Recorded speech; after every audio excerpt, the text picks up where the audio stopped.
Burden of Proof. By Nadia Giordana. John Nordin had always enjoyed taking late-night walks. Partly, it was the solitude, but there were other reasons too. Living in a small town nestled in an area surrounded by dense forests, it was natural to venture out and explore, find paths, deer trails usually. There was peace in the soft sounds of the forest. By day, it was the rustle of leaves and the calls of birds and other small creatures. But at night, it got interesting. Of course, there were the usual crickets, frogs, and owls. The nocturnal winds, crisp, cool air, even on hot days. The stars overhead glittered like a mysterious gateway to faraway worlds. The inky sky always offered up a shooting star or two, especially at peak summer, when the Leonid meteor shower was happening. John didn't fear the dark woods as some did. He welcomed the time to get lost in his thoughts and soak in the quietude. It had a way of calming his soul. But something was different on this night. He noticed a more profound stillness, as if nature held its breath. Everything was muted, even visually, as a light fog settled in and hung about 4 feet up from the ground, reaching halfway to the top of the trees. In the distance, through the trees, a bluish glow emanated. Curiosity piqued, John stepped up his pace and turned off the deer trail onto an old logging road, in the direction of the source of the light. As he got closer, his heart raced. There in front of him, hovering at about the same level as the bottom layer of fog, was unmistakably, dare he even think it, a flying saucer in an extraterrestrial craft? He was looking at a UFO, or UAP, as noted recently in some reports. Sleek, metallic, shimmering in the moonlight with a blue glow, it was about 40 feet in diameter. He could see no windows or doors, just a classic flying disc with a domed area on the topside. John revisited dozens of stories he had heard about over the years. Always a skeptic, he mostly did not think there was such a thing as what he was now looking at. He'd always thought it would be fun and interesting if the stories were true, but he didn't ever take the accounts seriously, even once when a trusted friend shared a tale. He stood rooted to the spot, unable to move, and not sure if it was just him or if he had been immobilized in some way. He tried to step backwards, but couldn't. Just then, a sliver of light from a previously invisible hatch opened on the underside, and a ramp appeared. 2 small silhouettes emerged and came down the ramp. However, it didn't look like their feet touched it. He could see very little of the interior. Unable to blink, John stared as they moved closer to him. They were humanoid, but unmistakably not human. Slender bodies, long arms and fingers, large heads, and luminous black, enormous eyes, like polished obsidian. It appeared as if they were wearing silver, skin-tight jumpsuits, but no helmets or head coverings, and no hair or ears. Their steps were lilting, barely skimming the ground as they glided towards John. "Please don't run away." The words came directly into his mind. One of the aliens raised a 4-fingered hand, 3 long fingers and a thumb, in what looked like a greeting.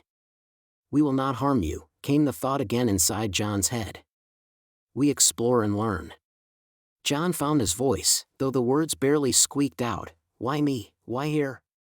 "In due time, we will have an audience with your president and other world leaders, but for now, we seek to understand why your species is so warlike. We wish not to create conflict. However, should we become known to too many too swiftly, only trouble would come. There is a space-time continuum in many worlds, and many possible outcomes. None are a certainty.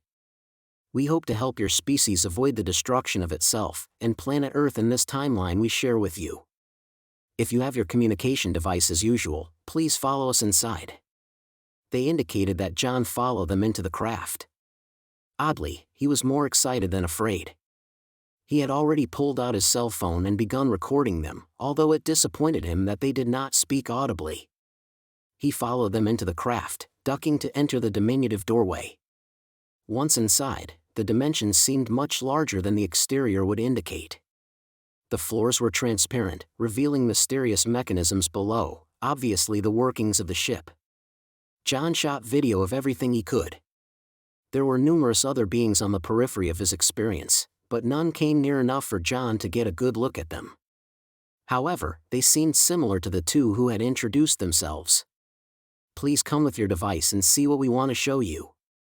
They guided him past sleek metallic walls to an interior chamber bathed in soft light. Sometimes the walls appeared liquid, and pleasing patterns would emerge, shift, and change. John was standing before a vast, transparent screen, seemingly suspended in midair. A movie was playing. It was of the earth, first lush and beautiful, then later, burned, barren, and desolate, devoid of most life. The scenes went from idyllic, to scenes of advancing technology and war, to flipping over to show a possible future agrarian society in harmony with the earth, and filled with sustainable cities and harmonious societies, and non-destructive technology. "This is a vision of what your world can become. We will help you do that when your people are ready. Climate change, disease, poverty, and conflict can be eradicated. Greed, avarice can be replaced in your leaders with humanitarian qualities."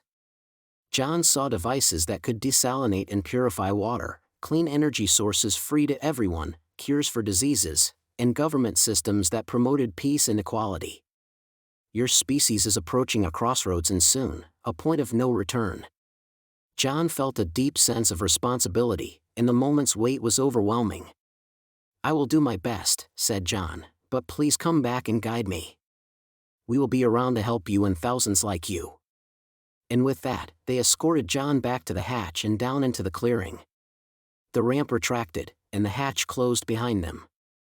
The saucer rose above the fog and high into the night sky. Soon it was gone, leaving John alone in the moonlight. As he made his way back home, his mind was spinning with thoughts and emotions. The biggest was a deep, foreboding fear.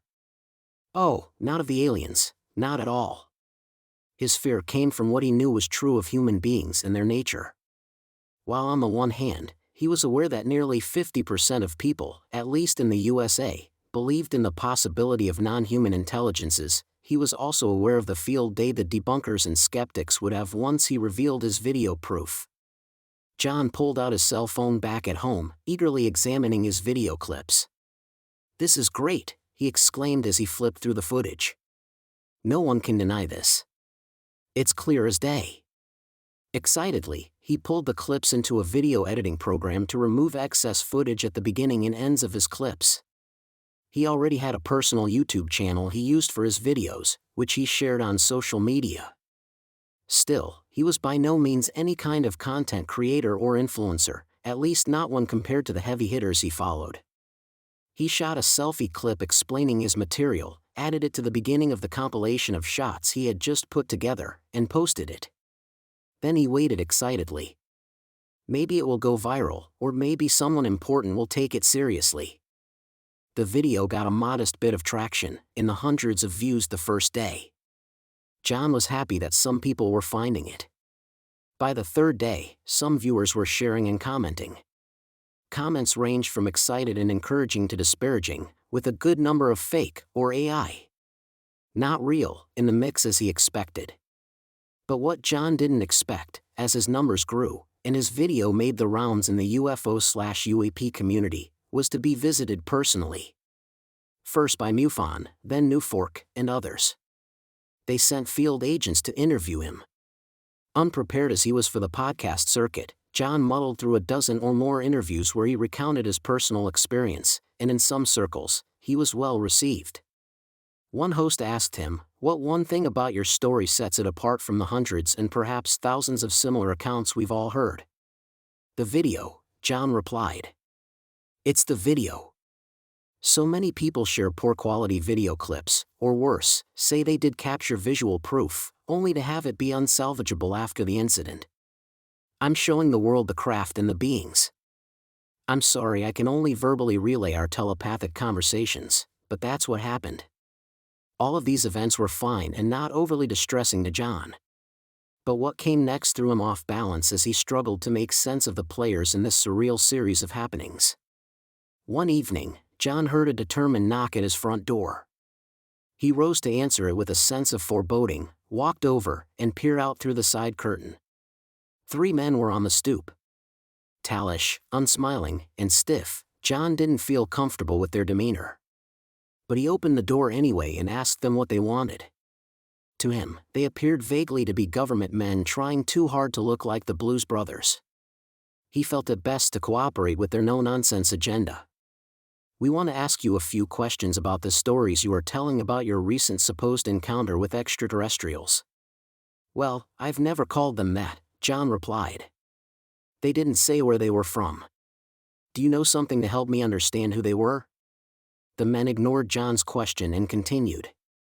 "You have been spreading lies about visitors from outer space, have you not?"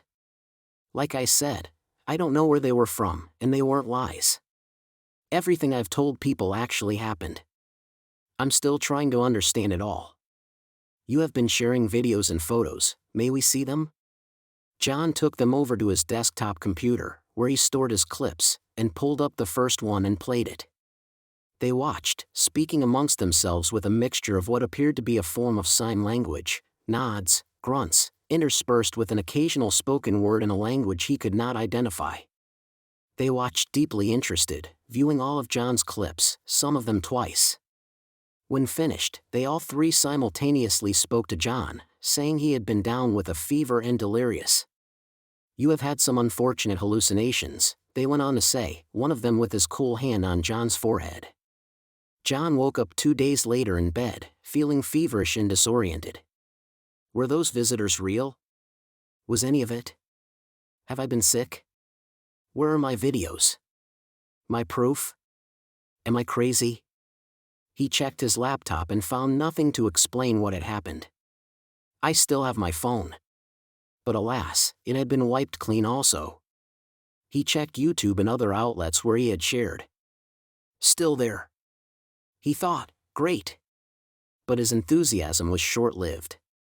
Every copy he found seemed to have been tampered with. There was fuzziness and graininess that had not been there before.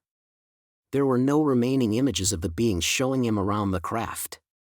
He searched YouTube deeper into one of his most trusted and trustworthy podcaster friends, who had interviewed him. To his dismay, he tuned in on the following conversation between this podcaster friend and an expert on the Mandela Effect. In that same conversation, he heard his own name spoken as a perfect example of someone, along with many hundreds of others on the internet, claiming to back John up, saying they had indeed seen good quality video and photos of his encounter. They described in detail exactly what was in John's videos, and in his fading memory. He read on, "As we know, there is a relatively modern phenomenon happening around the world that some people are calling the Mandela Effect. Look around the internet. Sometimes, large numbers of people share the same seemingly false memory about a specific event related to our culture or history. These memories can be incredibly real and convincing to the people affected. At the same time, other individuals swear to the collective common knowledge of a completely different set of circumstances. Although around for many years, under different phrases, like mass memories and other terms, Mandela Effect stuck with current populace, millennials especially, in this decade, when in the 1980s, someone mistakenly remembered Nelson Mandela dying in prison instead of having been released and dying several years later, as most of us know to be true. The false memory caught on, and the rest, as we say, is misremembered history. John, his face ashen, clicked off the video and looked around the room.